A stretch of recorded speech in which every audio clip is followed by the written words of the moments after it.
오늘 가져온 게임은 판타지 삼국지라는 P2E 게임입니다.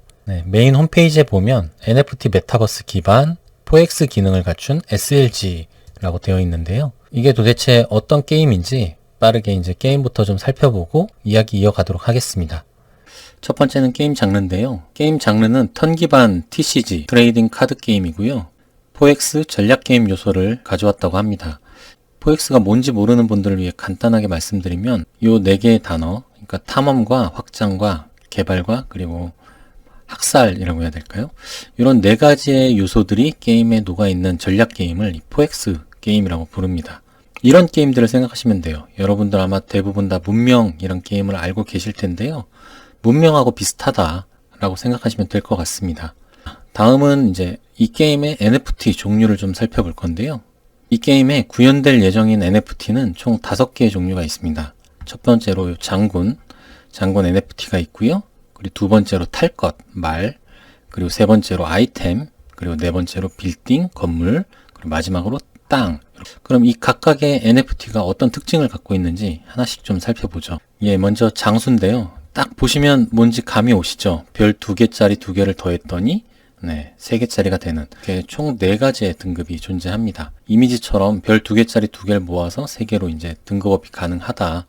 근데 이 강화 확률이 존재한다고 합니다. 그래서 만약에 이제 2개의 카드를 가지고 강화 시도를 했는데 실패하면 이 하나의 카드가 사라진다고 합니다. 이런 식으로 소각이 되도록 구현되어 있다고 하고요. 자, 다음 NFT는 아이템인데요. 먼저 아이템의 종류를 살펴보면 무기, 방어구, 보석 이렇게 3가지 종류의 아이템이 있다고 합니다. 역시나 아이템들도 등급이 존재하고요. 총 4개의 등급으로 장수들과 동일한 등급 체계를 가지고 있습니다. 그리고 아이템별로 능력치가 랜덤이라고 해요. 그러니까 예를 들면 동일한 외형의 아이템을 갖고 있어도 그 상세 세부 스탯은 전부 다 다르다. 그런 의미고요. 그러니까 아이템을 파밍하는 재미도 꽤 있을 것으로 생각이 됩니다. 그리고 역시나 장비도 강화가 됩니다. 그리고 역시나 강화 확률도 존재합니다. 그러니까 아이템을 강화하다가 실패하면 아이템이 사라질 수도 있다 라는 의미겠죠. 그리고 마지막으로 공명 시스템이 존재하는데 이게 무슨 뜻이냐면 예를 들어 관우의 주 무기는 청룡 언월도잖아요. 이 관우라는 장수가 청룡 언월도라는 자기의 고유한 장비를 장착했을 때 이 아이템의 능력치가 30% 증가하는 그런 버프 같은 게 주어진다고 합니다. 이거를 이제 공명 시스템이라고 설명을 해놨더라고요. 그러니까 자기 장수에 맞는 아이템을 착용하는 게 굉장히 중요하다고 볼 수 있을 것 같습니다. 자, 다음은 이제 말 NFT인데요. 탈 것. 여기 이미지를 보시면 딱 봐도 SSR이라고 나와 있죠. 등급이 존재하고요. 1부터 6까지의 수치가 있는데 이거는 이제 보시면 아시겠지만 브리딩 타임스라고 해갖고 교배할 수 있는 횟수를 나타냅니다. 이렇게 부모 말 2마리를 가지고 있으면 이렇게 새끼 종말을 얻을 수 있는 그런 구조라고 볼 수 있고요. 특징들이 있는데 새끼는 이 부모들의 능력치에 영향을 받습니다. 그러니까 부모의 등급이 둘 다 SSR일 때 요 태어난 새끼도 좋은 스탯을 가질 확률이 높다라고 볼 수 있겠죠. 그리고 이 새끼가 태어나고 나면 바로 이제 뭐 활용할 수 있는 게 아니고 성장 기간이 필요하다고 해요. 이게 현실 시간 5일인지 게임 내 5일인지는 모르겠는데 어쨌든 5일이 지나면 이제 이 새끼 종마의 스탯이 확정이 되고 이렇게 부모들처럼 탈 수 있는 그런 탈 것으로 변화하는 것 같습니다. 그리고 다음 NFT는 이제 토지인데요. 이거는 백서에 나와 있는 이미지가 없더라고요. 그래서 간단하게 설명만 좀 드려보면 일단 토지는 총 225만 개가 존재한다고 하고요. 그리고 다양한 토지의 유형들이 있다고 합니다. 뭐 예를 들면 길도 있고 평지도 있고 하고 숲, 언덕 이런 종류들의 토지 유형들이 존재한다고 하고요. 그리고 각 토지에 이제 장군을 배치한 다음에 이제 세금을 징수할 수 있다라는 얘기를 하고 있어요. 토지 NFT를 갖고 있는 사람들은 게임 내에서 재화를 보다 많이 얻을 수 있는 길이 하나 더 생기는 거죠. 그리고 이제 마지막 NFT는 건물인데요. 이런 식으로 다양한 건물들이 존재를 하고 그리고 토지도 유형이 있었잖아요. 그 토지마다 이제 지을 수 있는 건물이 제한이 되는 것 같습니다. 이런 건물들은 토지 위에 일단 건설 가능하고 그리고 건물 업그레이드가 가능하다. 그리고 건물별로 자원 획득할 수 있는 종류가 되게 상이하다고 합니다. 자, 이제 게임의 콘텐츠를 좀 살펴볼 건데요. 크게 이제 PVE와 PVP 2가지로 구분해서 좀 보려고 합니다. 먼저 PVE 콘텐츠로 탐험이 있습니다. 탐험을 통해서 이제 게임 내 재화인 지시, 골드 코인과 그리고 아이템 같은 것들을 좀 획득할 수 있고요. 그리고 보스전이 존재한다고 합니다. 그냥 일반 아이템이 아니라 전설 아이템도 획득할 수 있다라고 설명이 되어 있고요. PVP 콘텐츠로는 이제 투기장이 준비가 되어 있습니다. 그리고 이거에 대한 설명은 아직 없지만 국가전 분명히 나올 것 같습니다. 자, 게임을 좀 살펴봤으니까 이제는 이제 이 멤버들, 팀 구성을 좀 확인을 해볼 건데요. 일단 이 팀 멤버들은 세가나 소니, 코에이, 넥슨, 그리고 유니티 전 개발자들이 모여서 이 게임을 개발하고 있다고 합니다. 그리고 현재 80명 이상의 다국적 조직으로 구성이 되어 있다고 하고요.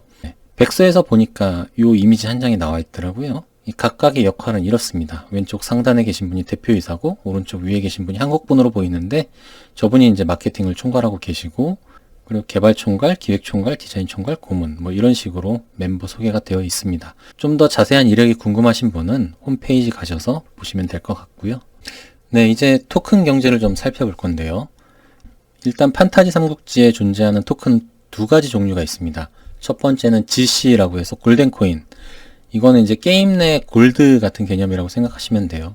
그리고 FTKS. 이게 이제 거버넌스 토큰이고요.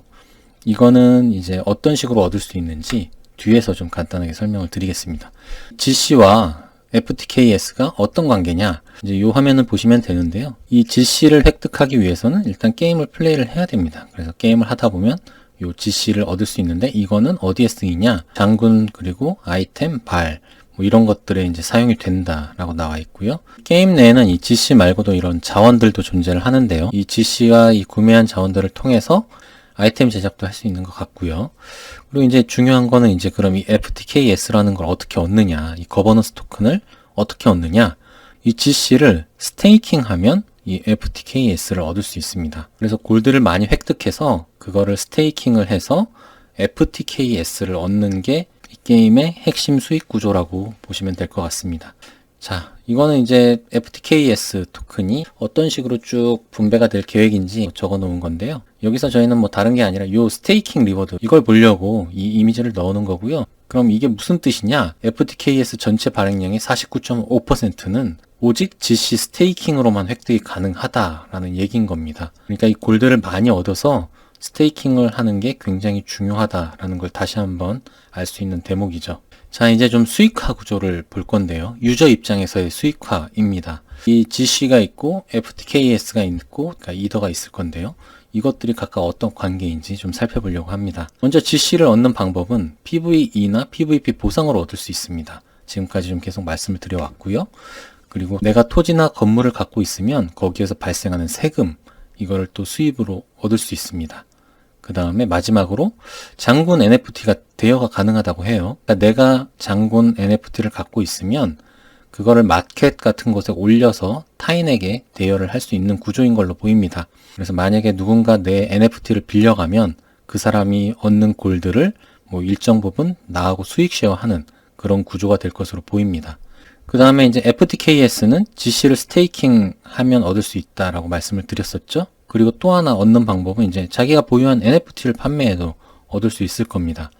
그러면 이 세 가지의 이 토큰이 어떤 구조냐? 일단 GC를 가지고 스테이킹 하면서 이제 FTKS를 얻게 될 거고요. 핵심은 GC, 골드를 스테이킹 하는 거다라고 계속 말씀을 드렸고, 이제 이 FTKS를 갖고 있으면 이게 이더로 스왑이 될 것으로 보입니다. 그래서 이제 게임 내 얻은 골드를 가지고 FTKS를 만들어내고 FTKS를 이제 이더로 바꿔서 이 이더를 또 현금화하는 방식으로 이제 수익화 구조가 짜여져 있다고 보시면 될 것 같아요. 마지막으로 이제 중요한 일정들을 좀 살펴볼 건데요. 일단 민팅. 지금 민팅이 일정이 나왔습니다.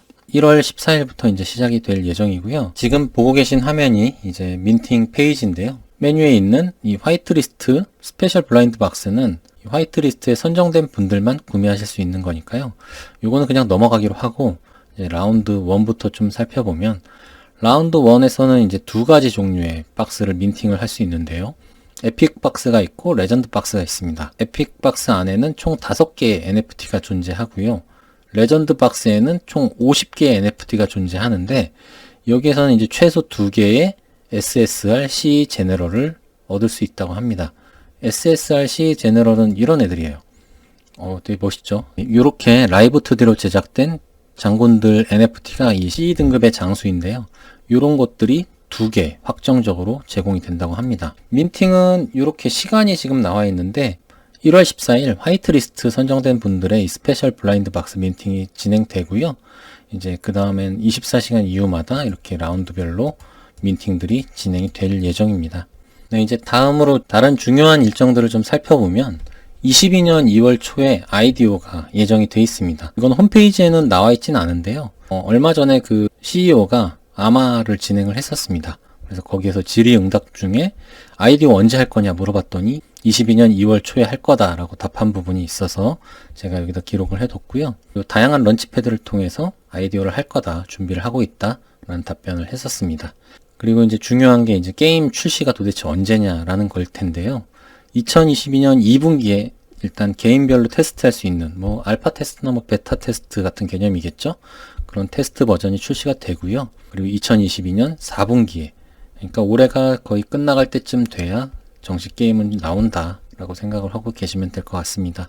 네, 여기까지 판타지 삼국지에 대한 전반적인 내용 소개를 좀 드렸고요. 현재 디스코드에서 다양한 이벤트 진행 중에 있으니까요. 관심이 있으신 분은 제가 본문에 링크를 넣어둘 테니까 디스코드 들어오셔서 같이 정보 나누시고 이벤트에도 참여해 보시면 좋을 것 같습니다. 자, 오늘 영상은 여기까지고요. 이 영상이 도움이 되었다면 구독과 좋아요 부탁드립니다. 감사합니다.